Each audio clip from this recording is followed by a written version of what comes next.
जय हिंद साथियों, आप सभी का स्वागत है आपके अपने चैनल श्योर शॉर्ट मैथ में। आज हम बात करने वाले कि जो आपका 9-10 का एक छमाही एग्ज़ाम होने वाला है, जो फाइनली आपको 25 तारीख को, जो आप 25 सितंबर, ठीक है, 25 सितंबर का जो आपका सामाजिक विज्ञान होने वाला है, उसको लेकर के चुनिंदा क्वेश्चन हम सोशल साइंस का यहाँ पे लेके आए हैं, जो आपको एग्ज़ाम में बहुत सारे क्वेश्चन यहाँ से मैच कर देंगे और यहीं से देखने को मिलेंगे। तो अगर आप 10 क्लास का विद्यार्थी हैं और आपका छमाही एग्ज़ाम है तो आप हमारे वीडियो में बने रहें शुरू से अंत तक और देखें आपको एग्ज़ाम में कितने फ़ायदे होने वाले हैं। तो चलिए फाइनली स्टार्ट करते हैं, और आंसर पता है तो आप लोग कमेंट बॉक्स में फटाफट से देंगे। सवाल है कि पर्यावरण संरक्षण हेतु पहला विश्व शिखर सम्मेलन कहाँ हुआ था। तो देखिए, पर्यावरण संरक्षण हेतु जो 1972 में हुआ था, और यह कहाँ हुआ था, तो स्टॉकहोम में, मॉस्को में, पेरिस में, न्यूयॉर्क में, कहाँ। तो देखिए इसकी राइट आंसर की बात की स्टॉकहोम में हुआ था, संयुक्त राष्ट्र में, स्टॉकहोम में। तो ये पहला पर्यावरण संरक्षण संबंधी था विश्व शिखर सम्मेलन, स्टॉकहोम में हुआ था। ऑप्शन ए, अगर ऑप्शन ए बताएं तो बिल्कुल सही। याद नहीं है, याद कर लीजिएगा, क्योंकि बोर्ड एग्जाम में भी आपको काम आएंगे, सभी के सभी चुनिंदा क्वेश्चन है। साथ ही साथ आप लोग बता दें कि इस चैनल पे जो हम लगातार आप लोग के बीच में, चाहे वो मैथ हो, साइंस हो, सोशल साइंस, सभी का ऑब्जेक्टिव क्लियर करवा रहे हैं। तो हमारे चैनल से जुड़ जाए अगर आप 10 क्लास के विद्यार्थी हैं तो।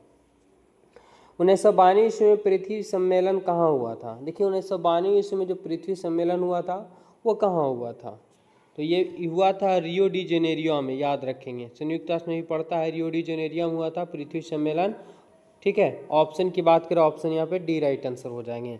वेरी वेरी इंपॉर्टेंट क्वेश्चन है सभी के सभी, इसलिए अति महत्वपूर्ण सवाल है, सब बने रहेंगे वीडियो में, देखते जाइए। भारत में कोयला का सर्वप्रमुख उत्पादक राज्य कौन है। तो सबको पता होगा कि भारत में कोयला सबसे ज़्यादा किस राज्य में मिलता है, तो वो बिहार का पड़ोसी जो है वो झारखंड में मिलता है। क्या झारखंड में कोयला मिलता है। ऑप्शन की बात करें, ऑप्शन यहाँ पे बी राइट आंसर हो जाएंगे। अगला सवाल है, क्या है सवाल कि भारत में सर्वप्रमुख चावल उत्पादक राज्य कौन सा है, यानी भारत में सबसे ज़्यादा चावल के उत्पादन कौन सा राज्य में होता है, ये सवाल है। चलिए फटाफट से बताइए आप लोग क्या होगा इसका राइट आंसर। तो देखिए भारत में चावल का उत्पादन जो राज्य है वो है आपका पश्चिम बंगाल। क्या, पश्चिम बंगाल। दूध उत्पादन में उत्तर प्रदेश है, और गन्ना के उत्पादन में सबसे आगे आता है प्रथम स्थान पे, लेकिन चावल उत्पादन में आपका पश्चिम बंगाल सबसे आगे है। आगे बढ़ते हैं, सवाल नंबर अगला हमारे पास है कि भारत में रेडियो का पहला प्रसारण किस वर्ष हुआ था। रेडियो का पहला प्रसारण किस वर्ष हुआ था भारत में। तो देखिए इसकी भारत में अगर बात करें तो ये हुआ था 1923 ईस्वी में। याद रखेंगे, ये क्वेश्चन पूछा गया भी आपके बोर्ड एग्जाम में और आएगा भी। 1923 ईस्वी में भारत में रेडियो का पहला प्रसारण शुरू हुआ था। अगला सवाल है, भारत में हरित क्रांति कब हुआ था। तो बिल्कुल आपको बता दें कि हरित क्रांति एक बहुत बड़ी क्रांति थी कृषि से संबंधित। यह 1960 से 70 के दशक में शुरू हुआ था, ठीक है। और इसको लेकर के यानी खेती में अनेक हाइब्रिड वाले बीज, सिंचाई की सुविधा, सभी चीज़ तकनीकी का प्रयोग किया गया था, वैज्ञानिक दृष्टि से खेती किया गया था, जिससे फसलें कई गुना वृद्धि हुआ था, जिसे हरित क्रांति नाम दिया गया था 1960-70 का दशक। लेकिन इसकी राइट आंसर की बात करें, ठीक है, तो 1967 ईस्वी में करेंगे, याद रखेंगे। तो भारत में हरित क्रांति कब हुआ था, 1967 ईस्वी में। अगला सवाल, सूती कपड़ा का उद्योग का कच्चा माल, यानी सूती कपड़ा जो बनाया जाता है वह किस चीज़ से बनाया जाता है। जूट से बनाया जाता है, कपास से बनाया जाता है, ठीक है, या रेशम से बनाया जाता है, किस चीज़ से बनाया जाता है, फटाफट से बताइए। तो सूती कपड़ा का जो कच्चा माल होता है वो कपास होता है। क्या, कपास होता है। ऑप्शन की बात करें, ऑप्शन यहाँ पे बी राइट आंसर हो जाएंगे। चलते हैं अगले सवाल की ओर। अगला सवाल है, भारत में कहवा का सबसे बड़ा उत्पादक राज्य कौन सा है। कहवा का उत्पादक सबसे बड़ा राज्य कौन सा है भारत में। इसकी राइट आंसर की हम बात कर लें, क्या कर्नाटक है, तमिलनाडु है, केरल, आंध्र प्रदेश, बताइए फटाफट से कमेंट कीजिए। तो भारत में कहवा का सबसे बड़ा उत्पादक राज्य कर्नाटका है। ऑप्शन की बात करें, ए यहाँ पे सही जवाब हो जाएंगे। चलते हैं अगले सवाल की ओर। अगला सवाल देखेंगे, क्या दिया हुआ कि उर्वरक कारखाना अवस्थित है। उर्वरक यानी जिसको खाद बोला जाता है, तो उर्वरक कारखाना अवस्थित है, कहाँ अवस्थित है, बरौनी में, बांका में, भागलपुर में, बगहा में। याद रखेंगे उर्वरक कारखाना जो अवस्थित है वह बरौनी में है, और बरौनी में तेल शोधक कारखाना भी है, आप लोग पढ़ चुके होंगे। ऑप्शन की बात करें, ऑप्शन यहाँ पे ए राइट आंसर हो जाएंगे। चलिए आगे बढ़ते हैं। अगला सवाल, रंग भेद की नीति के विरुद्ध आवाज़ किसने उठाई थी। तो देखिए रंग भेद की नीति के विरुद्ध जो आवाज़ उठाने वाले व्यक्ति थे वो कौन थे? George W Bush, Martin Luther king, George Washington या अब्राहम लिंकन। क्या होगा राइट आंसर? तो यहाँ पे राइट आंसर की बात करें, याद रखेंगे रंग भेद की नीति के विरुद्ध आवाज़ उठाने वाले व्यक्ति जो थे मार्टिन लूथर किंग थे। खासकर ये दक्षिण अफ्रीका में किया गया था रंग भेद की नीति से, आपका भारत में भी हुआ था रंग भेद की नीति। चलिए आगे बढ़ते हैं, अगला सवाल देखेंगे क्या दिया हुआ है कि धर्म को समुदाय का मुख्य आधार मानने वाले व्यक्ति को कहा जाता है। धर्म को समुदाय का मुख्य आधार मानने वाले व्यक्ति को क्या कहा जाता है? देखिए धर्म को समुदाय का मुख्य आधार मानने वाले व्यक्ति को जो कहा जाता है वो सांप्रदायिक कहा जाता है। क्या? सांप्रदायिक कहा जाता है। ऑप्शन यहाँ पे बी सही जवाब हो जाएंगे। बी बताएं आप लोग, बिल्कुल सही। अभी तक हमारे चैनल से नहीं जुड़े हैं तो जुड़ जाइए, आपको एकदम एग्जाम तक के चाहे मैथ हो चैप्टर बाय चैप्टर या साइंस हो सोशल साइंस हो पूरा का पूरा ऑब्जेक्टिव क्लियर करा दिया जाएगा। अगला सवाल, भारत में राष्ट्रीय महिला आयोग अधिनियम कब बनाया गया था? Very very important question. Bharat में राष्ट्रीय महिला आयोग अधिनियम जो बनाया गया था 1960, 72, 82 या 1990, कब बनाया गया था? याद रखेंगे महिला आयोग है ना, राष्ट्रीय महिला आयोग अधिनियम जो बनाया गया था 1990 ईस्वी में बनाया गया था भारत में। अगला सवाल हमारे पास है क्वेश्चन नंबर क्या 13 नंबर क्वेश्चन है। देखिए क्या दिया हुआ है कि भारत में संविधान सभा का गठन हुआ था। भारत में संविधान सभा का गठन कब हुआ था? ये क्वेश्चन कई बार देखने को मिल चुका है और वेरी वेरी इंपॉर्टेंट है, याद रखेंगे। संविधान सभा का गठन जो है 1946 में हुआ था और ये 2 वर्ष 11 महीने 18 दिन का समय लगा था लिखने में। 1949 में रेडी हो गया था है ना 26, लेकिन इसको जो है 26 नवंबर 1949 इसको संविधान में अंगीकृत किया गया था, लेकिन लागू किया गया था 26 जनवरी 1950 ईस्वी को। याद रखेंगे यहाँ से एग्जाम में आता ही आता है कि संविधान को भारतीय संविधान को कब अंगीकृत किया गया था। देखेंगे अगला सवाल है क्या हमारे पास कि तेलंगाना राज्य का गठन कब हुआ था? ये भी क्वेश्चन पूछा गया है। तेलंगाना राज्य का गठन कब हुआ था? 2 जून 2014 में तेलंगाना राज्य का गठन हुआ था। ऑप्शन की बात करें, ऑप्शन यहाँ पे ए राइट आंसर हो जाएंगे। वेरी वेरी इंपॉर्टेंट सभी का सभी हैं और यहाँ से बहुत सारे सवाल आपको सीधा और सीधा एग्जाम में मैच कर जाएंगे। ठीक है, वीडियो में बने रहें, अभी एक से क्वेश्चन आने वाले हैं। चिपको आंदोलन की शुरुआत किस राज्य से हुआ था? देखिए क्या गुजरात से, झारखंड से, उत्तराखंड से या राजस्थान से? बिल्कुल आप लोग पढ़े होंगे तो पता होगा कि चिपको आंदोलन पर्यावरण बचाव के लिए आंदोलन किया गया था। यह उत्तराखंड के गढ़वाल जिले से शुरू हुआ था। इसका प्रणेता सुंदरलाल बहुगुणा थे। तो ये कहाँ होगा? उत्तराखंड से शुरू हुआ था, उत्तराखंड के गढ़वाल जिले से, याद रखेंगे। ऑप्शन सी राइट आंसर हो जाएंगे। अगला, काबुर कौन था? काबुर कौन था? क्या जर्मनी का राजा था, इटली का प्रधानमंत्री था, इटली का राजा था, जर्मनी का मंत्री था? तो देखिए बात करें हम काबुर का, तो काबुर जो था वह इटली का प्रधानमंत्री था, याद रखेंगे। वेरी वेरी इंपॉर्टेंट क्वेश्चन है, क्वेश्चन पूछे गए हैं इसलिए माइंड में सभी के रखेंगे, याद करते चलेंगे मेरे साथ। आपका मैथ का भी आएगा, साइंस का भी आएगा, ठीक है, इसलिए हमारे चैनल से आप लोग जरूर ज्वाइन कर लीजिए। यंग इटली की स्थापना किसने की? यंग इटली की स्थापना किसने की? मेजनी ने, काबुर ने, गैरिबाल्डी ने या बिस्मार्क ने? याद रखें यंग इटली की स्थापना करने वाले जो व्यक्ति थे वो मेजनी था। मेजनी ने ही यंग इटली और यंग यूरोप का भी स्थापना किया है, ये भी याद रखेंगे। यंग यूरोप की स्थापना किसने किया? तो मेजनी के द्वारा किया गया था, यंग इटली का भी। सवाल अगला हमारे पास 18 नंबर सवाल कि अंतर्राष्ट्रीय महिला दिवस कब मनाया जाता है? अंतर्राष्ट्रीय महिला दिवस कब मनाया जाता है? वेरी वेरी इंपॉर्टेंट क्वेश्चन है, कई बार पूछा जा चुका है। तो ये 8 मार्च को मनाया जाता है। अंतर्राष्ट्रीय महिला दिवस कब मनाया जाता है? तो 8 मार्च को मनाया जाता है। ऑप्शन यहाँ पे बी सही हो जाएंगे। चलिए क्वेश्चन नंबर हमारे पास 19 है। अप्रैल थीसिस किसने लिखी? अप्रैल थीसिस किसने लिखी? तो अप्रैल थीसिस क्या ट्राटस्की ने, स्टालिन ने, लेनिन ने या कार्नेस्की ने? तो अप्रैल थीसिस लिखने वाले जो व्यक्ति थे वो कौन थे? याद रखेंगे लेनिन के द्वारा लिखा गया। ऑप्शन की बात करें, ऑप्शन यहाँ पे सी राइट आंसर हो जाएंगे। नई आर्थिक नीति लेनिन के द्वारा भी लाई गया था। देखेंगे सवाल हमारे पास है क्या 20 नंबर कि सोवियत संघ का विघटन कब हुआ? सोवियत संघ का विघटन कब हुआ? वेरी वेरी इंपॉर्टेंट क्वेश्चन पूछा गया है, आपको बोर्ड एग्जाम में भी ये क्वेश्चन पूछे गए हैं, याद रखेंगे। सोवियत संघ का जो विघटन हुआ था 1991 ईस्वी में हुआ था। ऑप्शन यहाँ पे डी सही है। और इस वीडियो को आप लोग फिर से एक बार रिपीट करके देख लीजिएगा ताकि सीधा सीधा माइंड में चला जाए, आपको रट्टा मारने की जरूरत ना पड़े। अगला, अंकोर वाट किस हिंदू देवता का मंदिर है? ये कई बार एग्जाम में आ चुका है। तो अंकोर वाट का किस देवी है ना, किस हिंदू देवी का मंदिर है, याद रखेंगे। यह जो राइट आंसर की अगर हम बात करें तो यह विष्णु भगवान का मंदिर है, अंकोर वाट में अवस्थित है। ऑप्शन यहाँ पे ए राइट आंसर हो जाएंगे। चलिए क्वेश्चन नंबर 22 कि गांधी जी को महात्मा की उपाधि किसने दी? गांधी को महात्मा की उपाधि किसने दी?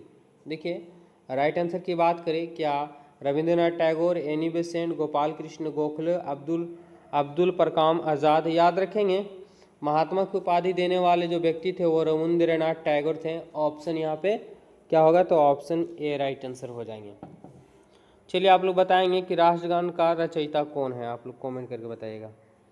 अगला सवाल क्या दिया हुआ 23 नंबर हमारे पास, बताइए फटाफट से कमेंट करके इसका राइट आंसर कौन होगा। पूर्ण स्वराज दिवस कब मनाया गया था? पूर्ण स्वराज, पूर्ण यानी पूरा आज़ादी चाहिए हमें, यह दिवस कब मनाया गया था? 26 जनवरी 1930, 26 जनवरी 1931, 26 जनवरी 1949, 26 जनवरी 1950? याद रखेंगे पहली बार जो रावी नदी के तट पर मनाया गया था और ये था डेट था 26 जनवरी 1930 ईस्वी। इसीलिए जो है संविधान को जो लागू किया गया था 26 जनवरी 1950 ईस्वी से लागू किया गया था। ऑप्शन यहाँ पे ए राइट आंसर हो जाएंगे। अगला, हीराकुंड योजना है, यानी हीराकुंड योजना बोल सकते हैं या परियोजना बोल सकते हैं, किस नदी पर बनाया गया है? वेरी वेरी इंपॉर्टेंट क्वेश्चन है। तो हीराकुंड नाम से भी पता चला हीरा, और हीरा कहाँ मिलेगा? तो जहाँ महान होगा, महानदी पर बनाया गया, याद रखेंगे। हीराकुंड योजना किस नदी पर बनाया गया है? तो महानदी पर बनाया गया है। ऑप्शन यहाँ ए सही। अगर ऑप्शन ए आप लोग बताएं तो बिल्कुल सही। चलिए क्वेश्चन नंबर 25 है हमारे पास, मेगास्थनीज ने पाटलिपुत्र की यात्रा किसके समय में की? मेगास्थनीज ने पाटलिपुत्र की यात्रा किसके समय में की थी? चंद्रगुप्त प्रथम, चंद्रगुप्त द्वितीय, हर्षवर्धन या चंद्रगुप्त मौर्य के समय में? तो ये मेगास्थनीज जो पाटलिपुत्र की यात्रा किए थे यह चंद्रगुप्त मौर्य के समय में किए थे। ऑप्शन यहाँ पे क्या होगा? तो डी सही हो जाएगा। चलिए आगे बढ़ते फटाफट से, वेरी वेरी इंपॉर्टेंट है, वीडियो में बने रहेंगे शुरू से अंत तक के, बहुत ही मज़ा आने वाला है क्योंकि आपको एग्ज़ाम में यही सब क्वेश्चन देखने को मिलेंगे। ईस्ट इंडिया कंपनी भारत से अफ्रीका का निर्यात किस देश को करता था? देखिए इंपॉर्टेंट क्वेश्चन है, क्या बोल रहा है कि ईस्ट इंडिया कंपनी जो 1600 ईस्वी में भारत में स्थापित किया गया था, तो ईस्ट इंडिया कंपनी भारत से अफ्रीका का निर्यात किस देश को करता था?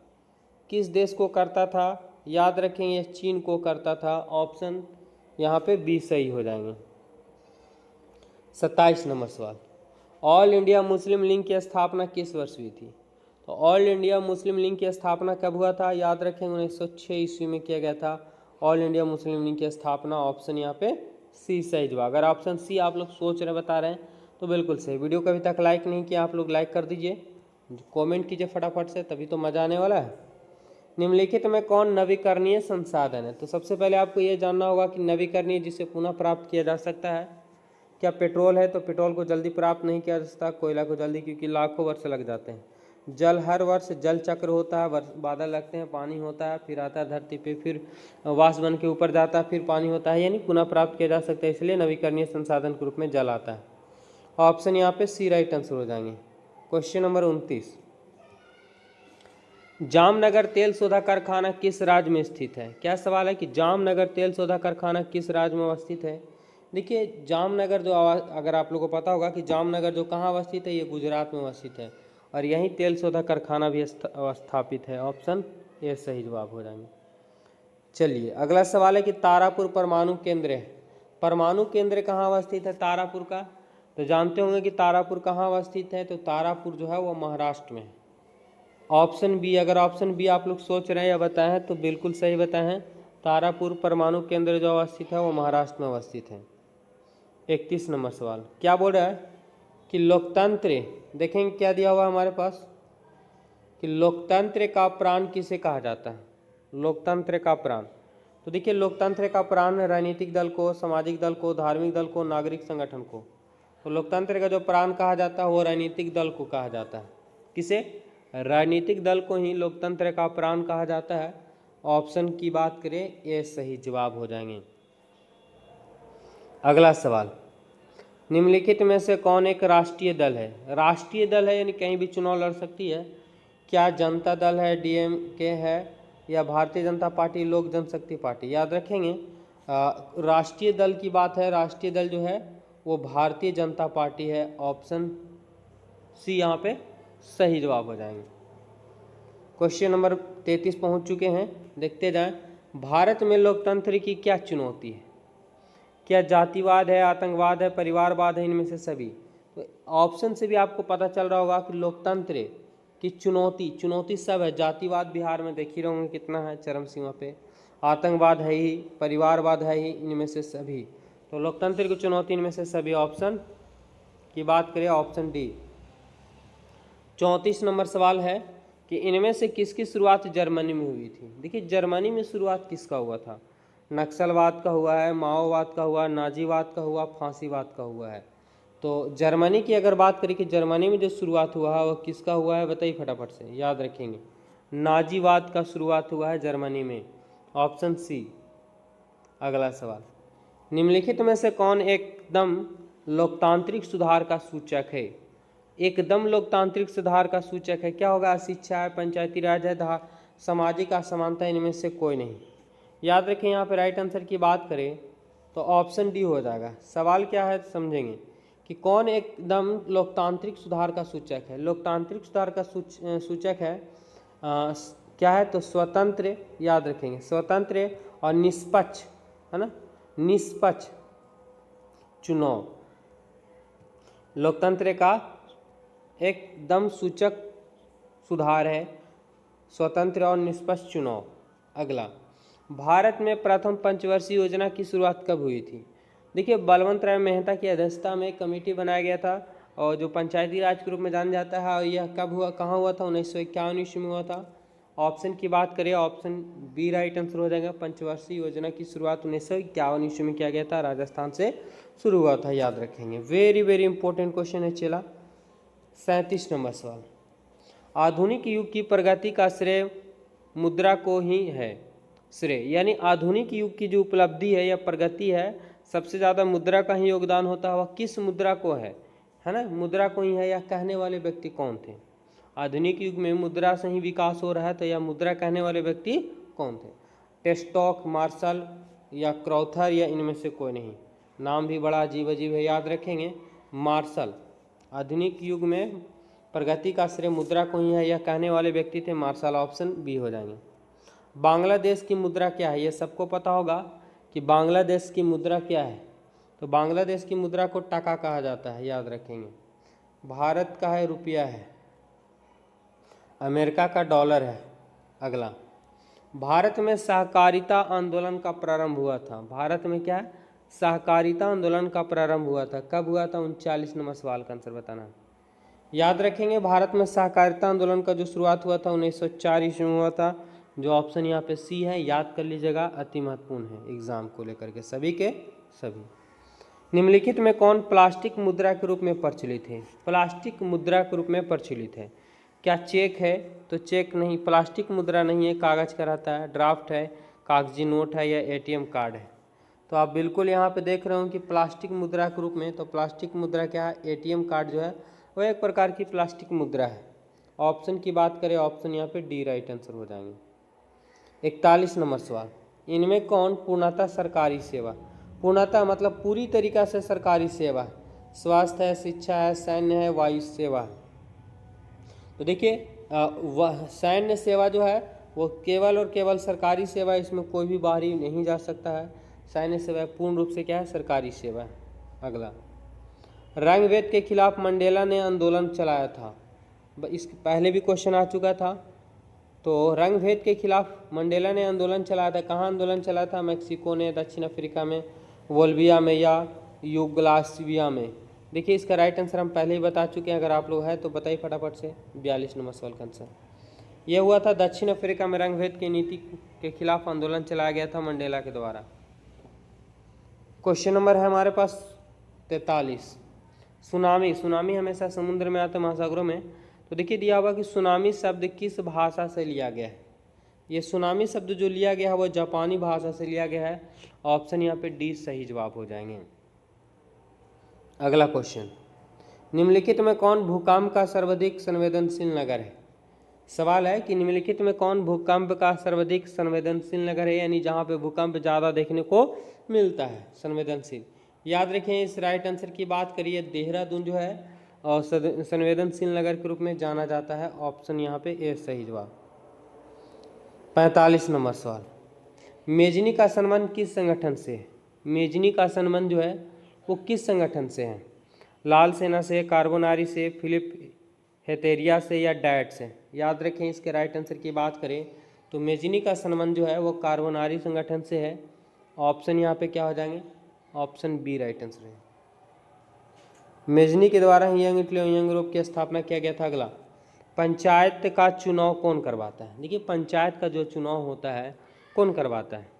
केंद्र सरकार, इसमें केंद्र सरकार इन्वॉल्व नहीं होती है। जिला परिषद नहीं, क्या कौन करवाता है तो राज्य चुनाव आयोग करवाता है पंचायत का चुनाव। ऑप्शन यहाँ पे सी राइट आंसर हो जाएंगे।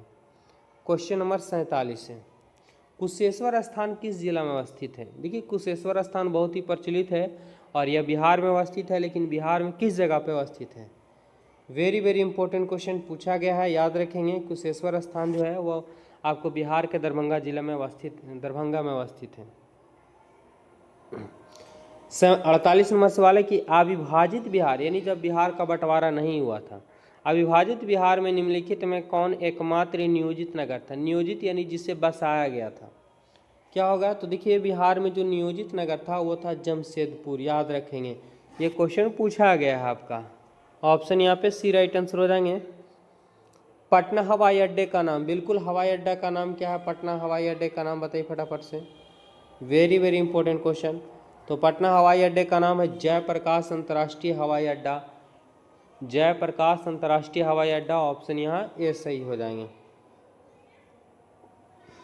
50 नंबर सवाल, कांटी तापीय विद्युत परियोजना किस जिला में अवस्थित है। सवाल क्या है, कांटी तापीय विद्युत परियोजना किस जिला में स्थापित है।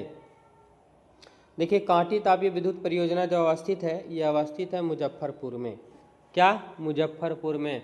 ऑप्शन सी राइट आंसर हो जाएंगे। अगला सवाल, भूमि का परिश्रमिक उसकी आय के रूप में क्या प्रकट करती है।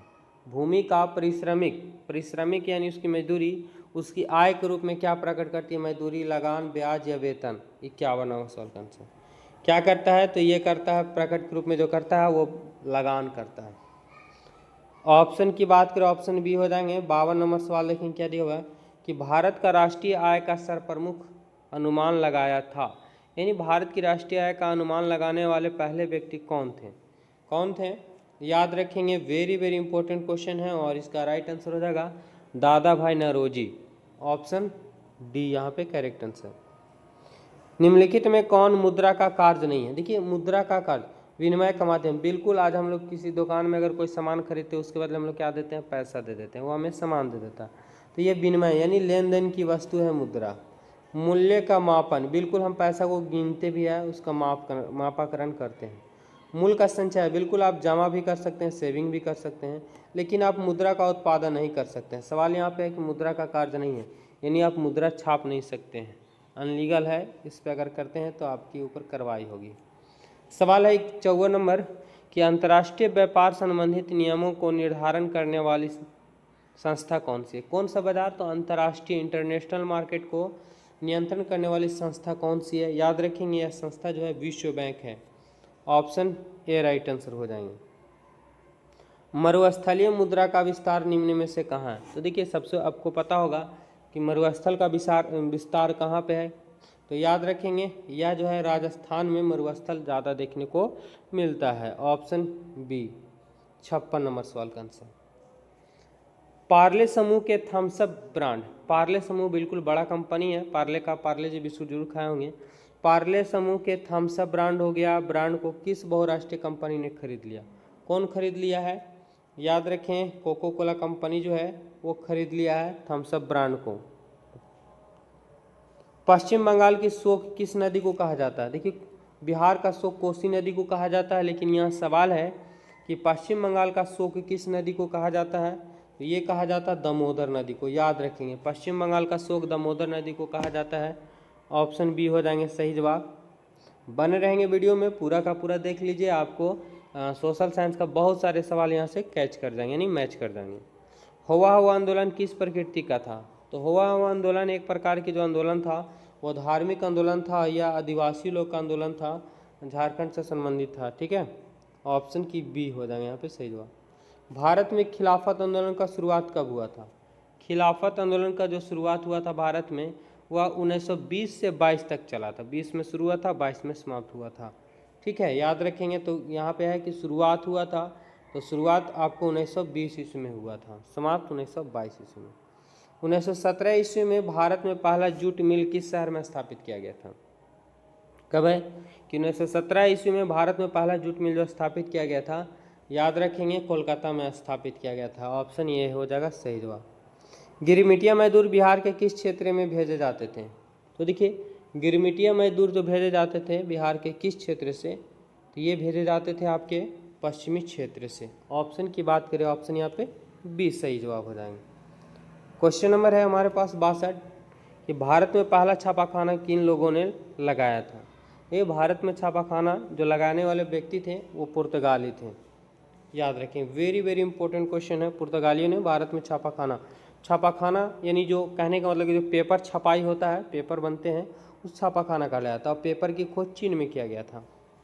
गद्दर पार्टी की स्थापना किसने और कब की, तो गद्दर पार्टी की स्थापना 1913 ईस्वी में लाला हरदयाल के द्वारा किया गया था।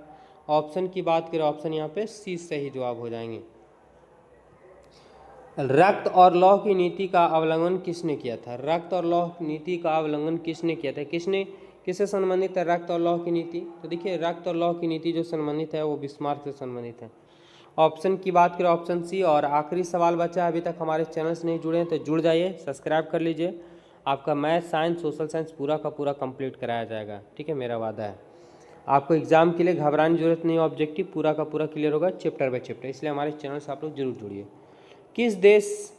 किस देश की महिलाओं को सार्वजनिक गतिविधियों में हिस्सा लेने पर प्रतिबंध लगा दिया गया था, यानी किसी भी काम में महिलाओं भागीदारी नहीं ले सकती है, ऐसा महिलाओं पर प्रतिबंध लगा दिया गया था। वह कौन सा देश है, ठीक है, तो याद रखें, इसका आंसर आप लोग कमेंट बॉक्स में देंगे। और हम चलते हैं, इस वीडियो में इतना ही क्वेश्चन रहने देते हैं। आपके एग्ज़ाम के लिए बहुत सारे क्वेश्चन यहाँ से मैच करेंगे। ठीक है, तो हमारे चैनल से आप लोग रजिस्टर के सभी जुड़ जाइए। साइंस का भी आपको कल देखने को मिलेगा। धन्यवाद, जय हिंद।